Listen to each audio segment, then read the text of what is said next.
니케아 신조와 남한 전체주의의 시작. 내가 이것을 너희에게 이름은 너희로 실족하지 않게 하려 함이니 사람들이 너희를 출교할 뿐 아니라 때가 이르면 물은 너희를 죽이는 자가 생각하기를 이것이 하나님을 섬기는 일이라 하리라. 그들이 이런 일을 할 것은 아버지와 나를 알지 못함이라. 오직 너희에게 이 말을 한 것은 너희로 그때를 당하면 내가 너희에게 말한 이것을 기억나게 하려 하며 처음부터 이 말을 하지 아니한 것은 내가 너희와 함께 있었음이라. 개역개정판 요한복음 16장 1에서 4절. 너희들이 걸려 넘어지지 않도록 이것들을 나는 너희에게 말해왔다. 출교당한 자들로 그들이 너희를 만들 것이다. 심지어 너희를 죽인 모든 자가 이것이 예배를 하나님께 드리는 것이라 생각하는 때가 온다. 즉 그들은 아버지를 그리고 나를 몰랐기에 이것들을 행할 것이다. 그러나 그들의 때가 이를 때 너희가 그것들을 즉 내가 너희에게 말한 것들을 기억하도록 이것들을 내가 너희에게 말해왔다. 자, 이것들을 너희에게 처음부터 내가 말하지 않은 것은 너희와 함께 내가 있었기 때문이다. 헬라어 원문직역 요한복음 16장 1에서 4절. 신앙 고백은 중요합니다. 신조들 역시 중요합니다. 그런데 우리가 잊지 말아야 할 것이 있습니다. 인간이 하는 일들은 그것이 무엇이 되었건 완전하지 않다는 사실입니다. 신앙 고백이나 신조들 역시 마찬가지입니다. 그것이 아무리 탁월하고 정교한 것들일지라도 신앙 고백이나 신조들은 성경과 동일한 권위를 갖지 않습니다. 성령의 영감에 의해 기록되고 완결된 성경 외에 아무리 타고난 신학자들의 글이라 할지라도 아무리 건전한 종교회의들의 결과물이라 할지라도 이 세상에 완전한 것은 없습니다. 신앙 고백이나 신조들을 무시하는 것도 옳지 않지만 그 내용을 맹신하는 것도 옳지 않습니다. 아울러 신앙 고백이나 신조들은 역사적 진공 상태에서 나오지 않았습니다. 당연히 사도시대 이후 신앙 고백이나 신조들을 그저 신학적 개념 또는 관념으로만 이해하려는 자세 또한 옳지 않습니다. 이런 자세는 반쪽짜리 진실, 반쪽짜리 지식을 양산할 뿐입니다. 반쪽짜리 진실은 거짓보다도 위험합니다. 거짓은 처음부터 온통 거짓 투성이기 때문에 사람들이 알아차리기 쉽습니다. 반면 반쪽짜리 진실은 어쨌든 일부분일지라도 진실을 말하는 것이기 때문에 사람들은 그 위험성을 감지하지 못합니다. 반쪽짜리 진실은 나머지 진실을 은폐한다는 점에서 거짓보다도 위험한 거짓이라 할 수 있습니다. 기독교 역사상 그리고 서구 역사상 가장 중요한 사건을 두 개 들라면 하나는 니케아 종교회의, 콘스탄티노플 종교회의이고 다른 하나는 종교개혁입니다. 이번 과에서는 첫 번째 사건을 다루려고 합니다. 이 두 종교회의의 중요성은 아무리 강조해도 지나치지 않습니다. 이 두 회의를 통해 이후 1000년간 중세사회의 틀이 결정되기 때문입니다. 이후 서구사회에 다양한 사건들이 있었지만 그 어떤 역사적 사건도 이 틀 밖에서 일어난 경우는 없었습니다. 결론부터 말씀드립니다. 이 틀은 종교세속 전체주의입니다. 이 시스템은 무려 1136년간 지속되다 종교개혁에 의해 깨져나가게 됩니다. 니케아 콘스탄티노플 회의에서 신조가 최종 확정 발표된 것이 381년이고 마틴 루터가 95개조 반박문을 비텐베르크 대학 교회 정문에 게시한 것이 1517년이니까 정확하게 종교세속 전체주의라는 패러다임이 깨지기 시작할 때까지 1136년이 필요했던 셈입니다. 오늘날 많은 수의 신학자, 목회자들은 이 종교회의를 부분적으로만 언급합니다. 거의 모든 신학책들은 이 일부의 진실만을 확대 재생산한 것들입니다. 그런데 그렇게 만들어진 반쪽짜리 진실은 그것이 정교하면 정교할수록 복잡하면 복잡할수록 더 교묘한 거짓이 될 수밖에 없습니다. 이는 역사적 진실을 감추기 때문입니다. 니케아 콘스탄티노플 종교회의는 분명 긍정적인 면과 부정적인 면 모두를 갖고 있습니다. 그렇기 때문에 양쪽 모두를 다뤄줘야 합니다. 그래야 온전한 진실이 됩니다. 먼저 긍정적인 면입니다. 이 두 개의 종교회의에서 삼위일체 신학이 정립됩니다. 이 일의 중요성은 아무리 강조해도 지나치지 않습니다. 이 부분에 대해 많은 사람들이 오해합니다. 삼위일체는 이전에는 없던 개념인데 이 시기에 신학자들이 없던 개념을 만들어냈다는 오해입니다. 이 오해 때문에 역사상 그리고 오늘날에도 삼위일체를 부정하는 사람들 생각보다 많습니다. 그러나 그렇지 않습니다. 삼위일체는 사도들이 받아들였던 신앙의 내용입니다. 사도들은 예수님의 공생의 초기에 예수님의 신성에 주목하지 않습니다. 예수님의 공생의 중간 즈음에야 사도 베드로는 예수님에 대해 당신은 그리스도요 살아계시는 하나님의 아들입니다 라 고백합니다. 심지어 도마는 부활하신 예수님을 만난 후에야 나의 주시요 나의 하나님이라 고백합니다. 사도들은 예수님과 24시간을 함께하며 예수님을 눈으로 보고 귀로 듣고 손으로 만져본 분들입니다. 사도들은 예수님의 공생에 기한 너무나도 인간적인 예수님을 목격했습니다. 예수님이야말로 인간다운 인간이셨습니다. 동시에 사도들은 지극히 하나님다운 예수님 역시 목격했습니다. 예수님의 부활은 그 정점입니다. 예수님은 사람의 아들이요 하나님의 아들입니다. 예수님은 진짜 사람, 진짜 하나님입니다. 사도들은 예수님과 함께하면서 이 사실을 경험으로 알게 된 분들입니다. 진실은 인간의 논리를 압도합니다. 사도들은 진실에 압도된 분들입니다. 당연히 가룟 유다를 제외하고 사도들 중 그 누구도 예수님의 인성과 신성에 대해 의문을 품지 않습니다. 자신들의 이성과 논리로 예수님의 인성을 부정하거나 신성을 부정하거나 하지 않습니다. 그러나 사도시대 이후가 되면 달라집니다. 이후 시대 사람들은 예수님을 직접 목격한 사람들이 아닙니다.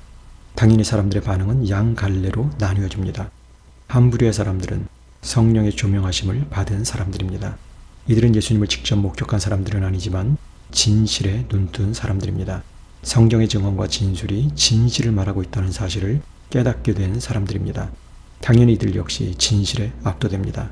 자신들의 이성과 논리로 예수님의 인성과 신성에 대해 의문을 제기하지 않습니다. 오히려 성경의 진술을 있는 그대로 받아들입니다. 예수 그리스도를 나의 주, 나의 하나님으로 인정하고 받아들입니다. 반면 다른 한 부류의 사람들은 성령의 조명하심이 없는 사람들입니다. 당연히 이들은 자신들의 이성과 논리를 앞세웁니다. 그리고 그 논리를 극단으로 밀고 나갑니다. 그 결과 어떤 사람들은 예수님의 인성을 부정합니다. 또 다른 어떤 사람들은 예수님의 신성을 부정합니다. 이 시기의 이단들은 다 이 두 부류에 속합니다. 니케아 콘스탄티노플 종교회의에서 삼일째 신학의 반대편에 섰던 사람들 역시 이 부류입니다. 아리우스는 정확히 예수님의 신성을 부정한 사람입니다. 반면 삼위일체의 확립에 기여했던 아타나시우스는 성경으로 돌아가 성경에 호소합니다. 그 역시 논리로 맞서지만 그는 인간의 논리를 극단으로 몰아가지 않습니다. 그는 성경의 경계를 벗어나는 대신 성경의 자신의 논리를 복종시킵니다. 많은 사람들이 삼위일체 논쟁을 논리 대 논리의 싸움으로 오해하는데 그렇지 않습니다. 삼위일체 논쟁은 거짓 대 진실의 싸움이었습니다. 즉 인간의 논리를 중시하느냐, 성경의 증언을 채택하느냐의 싸움이었습니다. 이 논쟁의 와중에 성경에는 없는 새로운 신학 용어들이 채택되었다고 해서 이 논쟁이 이전에 없던 어떤 개념을 만들어낸 게 아닙니다. 그 시대 사람들이 이해할 수 있는 용어, 이해할 수 있는 방식으로 이전에 있던 개념을 재정립하고 설명한 것 뿐입니다. 니케아 콘스탄티노플 종교회의는 우리 신앙의 대상, 삼위일체의 내용을 그 시대의 용어로 확립하고 선언했다는 점에서 중요합니다. 이것은 분명 긍정적인 부분입니다. 이 종교회의로 인해 정통과 이단의 기준이 명확해집니다. 대부분의 사람들은 여기까지만 알고 있습니다. 그리고 소위 신학계나 한다는 사람들, 학식 있다는 사람들은 이것이 마치 진실의 전부인 양 말을 하고 글을 씁니다. 그러나 이는 반쪽짜리 진실, 반쪽짜리 지식입니다. 거짓보다도 위험한 편향된 지식입니다. 자, 나머지 한 부분의 지식도 중요합니다. 역사적 진실이 무엇인지 알기 위해서 우리는 니케아 콘스탄티노플 종교회의에서 확립된 니케아 신조와 콘스탄티노플 신조를 세밀하게 살펴보아야 합니다. 가장 먼저 우리가 해야 할 것은 누가 이 일들을 주도했는가 질문하는 것입니다. 이 두 종교회의를 소집하고 주재한 사람은 신학자들이나 목회자들이 아닙니다. 로마 제국의 황제 콘스탄티누스와 테오도시우스입니다. 콘스탄티누스 시대 로마 제국은 기독교와 이교라는 두 기둥에 의해 유지되었습니다. 반면 테오도시우스 시대가 되면 로마 제국에서 이교는 그 지위를 상실하고 기독교가 주류 종교가 됩니다. 콘스탄티누스가 니케아 종교회의를 소집한 이유는 단지 종교적인 이유 때문이 아닙니다. 바로 정치적인 이유 때문입니다. 제국의 통일성을 유지하기 위해 교회를 하나로 묶는 것은 너무나 중요했기 때문입니다. 테오도시우스 시대는 더 말할 것 없습니다. 이미 말씀드렸지만 이 두 종교회의는 니케아 신조와 콘스탄티노플 신조를 통해 정통신앙의 내용을 확정합니다. 여기서 삼위일체 부분을 문제 삼아서는 안됩니다. 교회가 오류와 거짓에 경도될 때 하나님께서 아타나시우스 같은 사람을 세우셔서 오류와 맞서 싸우게 하시고 진리를 보존하게 하신 것은 그 자체가 하나님의 섭리고 은혜입니다. 정통신학의 확립은 온갖 정치적 변수와 거듭된 추방에도 굴하지 않은 아타나시우스 같은 사람 때문에 가능했습니다. 그러나 이 때문에 이 사건을 정통신앙의 최종적인 승리라 오해해서는 안됩니다. 그 대척점에 황제들이 있었기 때문입니다. 이 신조들이 갖는 다른 한 부분의 진실을 알기 위해 우리는 먼저 4세기경까지 사용된 사도신경, 이 두 개의 신조, 그리고 6, 7세기경에 사용된 사도신경을 비교할 필요가 있습니다. 사도신경은 2, 3세기부터 교회에서 사용되었기 때문에 초기 그리스도인들의 신앙을 알 수 있는 좋은 자료입니다. 사도신경은 비스테우오, 즉 나는 믿습니다 라는 고백으로 시작합니다. 적어도 초기 그리스도인들에게 있어 신앙은 개인의 문제였습니다. 내가 믿는 것이었습니다. 이는 6, 7세기경의 사도신경에도 그대로 이어집니다. 반면 니케아 신조와 콘스탄티노플 신조는 비스테우오멘, 즉 우리는 믿습니다로 시작합니다. 이 시기부터 이제 신앙은 개인의 문제가 아닙니다. 신앙은 우리의 문제가 됩니다. 이 두 신조가 작성된 연대는 4세기입니다. 6, 7세기 사도신경이 여전히 나는 믿습니다 라는 문장을 유지하는 이유는 원래 사용되던 사도신경의 전통을 잇기 위해서지만, 이를 제외하고 나머지 부분에서 6, 7세기 사도신경 역시 니케아 콘스탄티노플 신조의 영향을 받습니다. 우리가 사도신경과 이 두 신조에서 주목해야 할 것은 교회에 대한 부분입니다. 초기 사도신경에서 교회는 하기야, 즉 거룩한 이라는 단어로 규정됩니다. 반면 후기 사도신경에서 교회는 두 단어, 하기야, 거룩함과 가톨릭계, 즉 전체로서의 라는 단어로 규정됩니다. 두 사도신경 사이에 이런 차이가 발생한 이유는 니케아 콘스탄티노플 신조의 영향 때문입니다. 니케아 신조는 교회를 세 단어로 규정합니다. 하기야, 거룩한, 가톨릭계, 전체로서의, 아포스톨릭계, 사도적인입니다. 콘스탄티노플 신조는 여기서 한 걸음 더 나아가 교회를 네 단어로 규정합니다. 미야, 하나의, 하기야, 거룩한, 가톨릭계, 전체로서의, 아포스톨릭계, 사도적인입니다. 신학을 공부한 분들은 이 네 단어의 의미가 무엇인지 잘 알고 있을 것입니다. 이 네 단어를 신학자들은 교회의 속성이라 정의합니다. 이 네 단어를 서술형으로 바꾸면 이렇게 됩니다. 교회는 하나다. 교회는 거룩하다. 교회는 전체로서 있다. 교회는 사도적이다.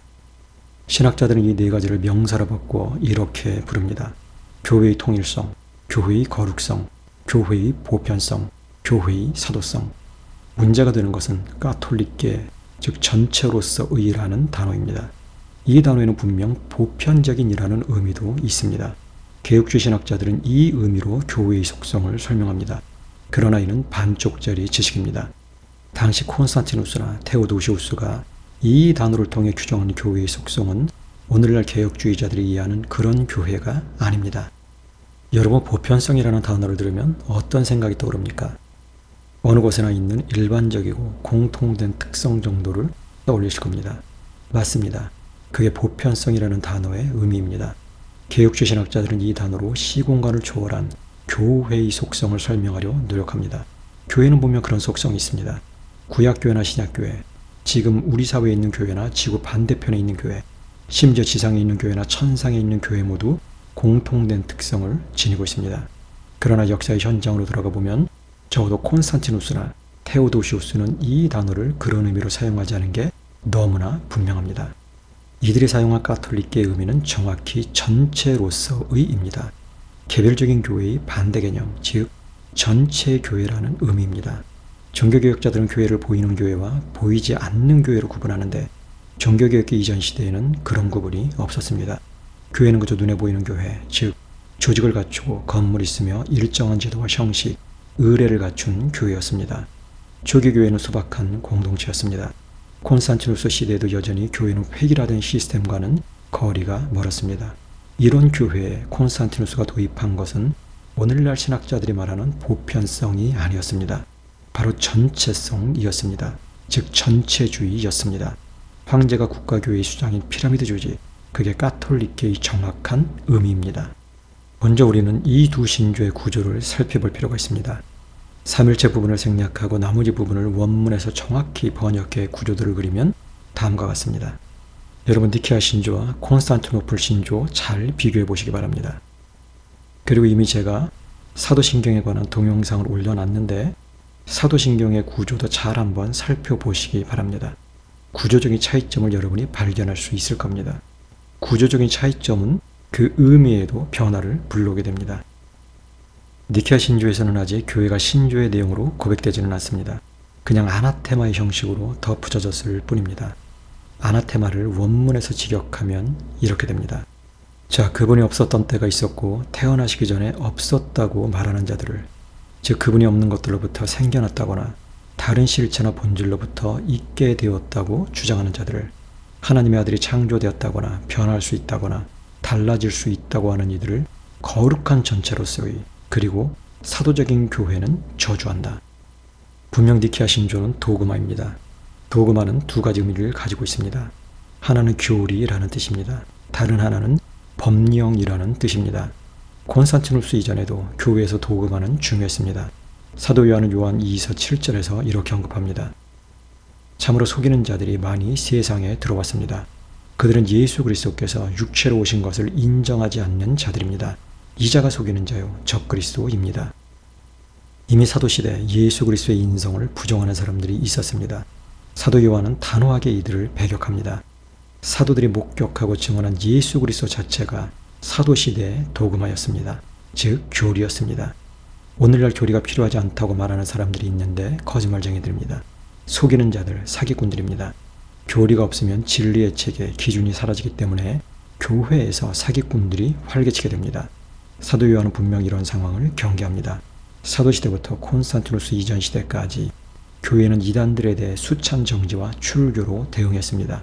이 외에 교회가 무력을 사용하거나 공권력을 동원하거나 하는 일은 있을 수도 없었고 있지도 않았습니다.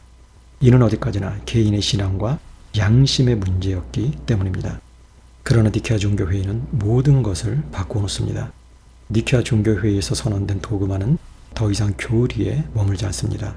이제 이 도그마는 법령이 됩니다. 국가가 공권력을 동원해 다른 말하는 사람들을 합법적으로 처벌할 수 있는 도구가 됩니다. 니케아 종교회의는 분명 정통신앙의 확립이라는 긍정적인 측면이 있습니다. 그러나 동시에 이는 국가가 개인의 신앙과 도덕과 사상을 통제할 수 있는 길을 열어놓았다는 점에서 부정적입니다. 더 심각한 것은 니케아 신조와 달리 콘스탄티노플 신조는 아예 교회를 신조의 내용에 포함시켰을 뿐 아니라 신앙의 대상으로 격상시켰다는 사실입니다. 원래 사도신경은 교회를 신앙의 대상으로 고백하지 않습니다. 340년 마르켈루스가 2, 3세기경부터 사용되던 사도신경을 정리해 기록한 내용을 정확하게 번역하면 다음과 같습니다. 나는 믿습니다. 하나님을 전능자를. 그리고 믿습니다. 그리스도이신 예수님을, 즉 그분의 유일하신 아들을, 즉 우리의 주님을, 즉 성령에 의해 그리고 처녀 마리아에게서 태어나신 분을, 즉 본디오 빌라도 아래서 십자가에 못 박히신, 그리고 장사되신 분을, 그리고 셋째 날에 죽은 자들로부터 살아나신, 하늘로 올라가신, 그리고 아버지 우편에 앉아 계시는 분을, 거기로부터 그분을 살아있는 자들과 죽은 자들을 심판하러 오십니다. 그리고 믿습니다. 그 거룩한 영을. 나는 인정합니다. 거룩한 교회를, 죄들의 용서를, 몸의 부활을, 영원한 생명을. 자, 초기 사도신경과 콘스탄티노플 신조를 비교해보세요. 두드러진 차이를 교회에 대한 언급에서 찾을 수 있습니다. 헬라어 동사 피스테우오는 그 다음에 전치사 에이스가 오느냐 오지 않느냐에 따라 그 의미가 완전히 달라집니다. 전치사 에이스가 오면 그 대상을 의탁의 차원에서 믿는다는 의미가 되고, 전치사 에이스 없이 목적적 명사가 오면 그 대상을 사실이라고 인정한다라는 뜻이 됩니다. 라틴어 역시 유사합니다. 그레도라는 동사에 전치사 인이 오면 믿는다, 목적격 명사가 오면 인정한다라는 뜻이 됩니다. 그런데 신학책들을 보면 이 기본적인 개념조차 제대로 정리되어 있지 않습니다. 어떤 신학책은 그레도 에클레시암을 나는 교회를 믿습니다로 이해하고 신학을 전개해 나가는데 절대 그런 의미가 아닙니다. 나는 교회를 인정합니다입니다. 원래 초기 사도신경에서 교회 앞에는 전치사 에이스가 붙지 않습니다. 심지어 콘스탄티노플 신조 이후 시기에 활동했던 아우구스티누스조차 이 읽기를 지지합니다. 교회는 인정의 대상이지 신앙의 대상이 아닙니다. 그런데 놀랍게도 콘스탄티노플 신조는 교회 앞에 전치사 에이스를 붙입니다. 이는 충격적인 변화입니다. 앞에 니케아 콘스탄티노플 신조 구조들을 다시 살펴보세요. 성부, 성자, 성령과 나란히 교회 앞에도 에이스가 옵니다. 이는 테오도시우스가 소집하고 주재한 콘스탄티노플 종교회의가 교회를 믿음의 대상으로 격상시켰을 뿐 아니라 교회에도 아버지, 아들, 성령 하나님과 동일한 신적 권위를 부여했다는 의미입니다. 교회가 하나님인 시대가 열렸다는 의미입니다. 그런데 이것은 절대 과장이 아닙니다. 과장이 아니라는 것은 중세 교황들의 어록을 통해 얼마든지 확인할 수 있습니다. 콘스탄티누스에서 시작된 황제 교황제는 서로마 제국이 멸망하면서 유럽 사회 주교 교황제로 변모합니다. 그 본질은 동일합니다. 교황이 전체 교회의 수장인 교회, 신적 권위를 가진 교회입니다. 교회가 하나님과 동일시되는 이런 구조에서 중세 교황들은 아무 거리낌 없이 자신들을 지상에 현현한 하나님이라 선언합니다. 파렴치한 사기 행각에 불과하지만 그 근거가 콘스탄티노플 신조에 있습니다. 6, 7세기경의 사도신경은 이 영향으로 신앙백의 까톨릭계라는 단어를 첨가했을 뿐 아니라 그 앞에 전치사 에이스가 있는 것으로 간주해 읽음으로써 교회를 신앙의 대상으로 격상시킵니다. 오늘날 한국교회는 바로 이 사도신경을 사용하고 있고 주일마다 교회를 신앙의 대상으로 고백하고 있습니다. 저는 이제 사도신경을 원래의 취지에 맞게 변경할 때가 되었다고 생각합니다. 교회의 머리, 교회의 수장은 황제나 교황이 아니라 예수 그리스도입니다. 이 사실을 반드시 사도신경에 반영해야 합니다. 그래야 사람들의 의식에서 종교 전체주의라는 망령이 소멸합니다. 이 모든 경우를 고려해 사도신경을 다시 작성하면 이렇게 됩니다. 나는 믿습니다. 하나님 아버지를, 전능자를, 하늘과 땅의 창조자를. 나는 믿습니다. 예수 그리스도를, 그분의 유일하신 아들을, 즉 우리의 주님을, 즉 성령에 의해 잉태되신 분을, 처녀 마리아에게서 태어나신 분을, 본디오 빌라도 아래서 고난당하신 분을, 십자가에 못 박히신, 죽으신, 그리고 장사되신 분을, 가장 깊은 곳들로 내려가신 분을, 셋째 날에 죽은 자들로부터 살아나신 분을, 하늘로 올라가신 분을, 전능하신 아버지, 하나님 우편에 앉아 계시는 분을, 거기로부터 살아있는 자들과 죽은 자들을 심판하러 오시는 분을. 나는 믿습니다. 그 거룩한 영을. 나는 인정합니다. 예수께서 머리이신 거룩한 전체 교회를, 성도들의 교제를, 죄들의 용서를, 몸의 부활을, 영원한 생명을. 아멘.